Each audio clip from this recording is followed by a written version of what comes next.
Operation Flashpoint Dragon Rising is an incredibly ambitious title. You're going to see an open world the size of which you've never seen before. You're going to be able to interact with everything that's in that world. It was an incredibly difficult game to develop. Some of the technology that we're using here is unique. Our streaming technology is unsurpassed.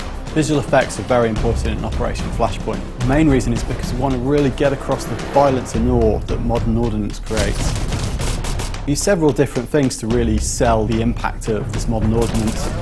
The main one is our particle effects, and we have a custom-written tool that lets us rapidly iterate and create many effects. We've got around 200 in the game at the moment. Some of these effects might be a burning tank, huge explosion caused by off-board support, artillery for example. We've also got lots of different impact effects with bullets striking all sorts of different surfaces.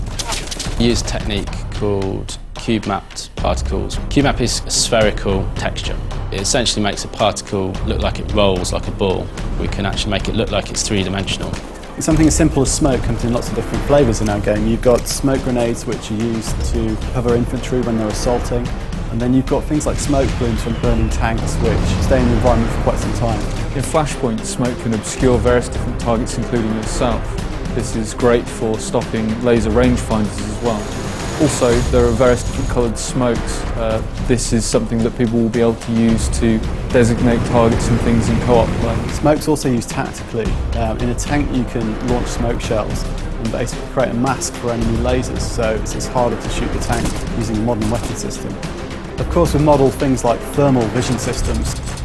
Certain vehicles have thermal scopes, so you can actually see through smoke and see heat signatures of vehicles and enemy the other side. As well as time of day varying as you play, weather can be dynamically changing as you're playing a mission, so you'll have fog rolling in and affecting your view distance, maybe requiring you to switch to thermal vision whilst you're playing a mission, and it can fundamentally change the approach you're going to take to attack an enemy. To really sell the experience of being an infantryman and on the floor and getting shot at, we couldn't just use visual impacts on the ground.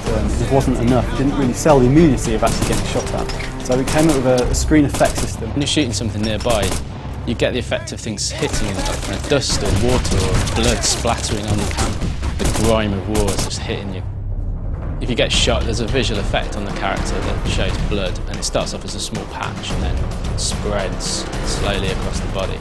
I think one of the strongest parts of the game, indeed one of the strongest characters in the game, is the island itself. The environment, the lighting, the time of day, the foliage, the whole thing. It's a massive area, and it's a size that you've never seen before on a console.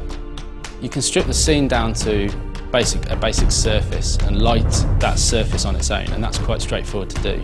So we start with deferred lights, then we add ambient light with occlusion and directional lighting, followed by surface diffuse and atmospherics.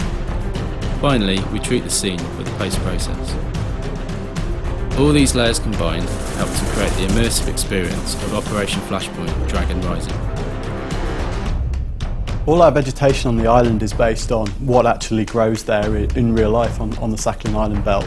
We've got over 30 different types of vegetation, 8 different types of forests. They all combine in Skira to make a really unique play environment. So you've got the very barren, bare hills on the highlands compared to the very lush valleys lower down.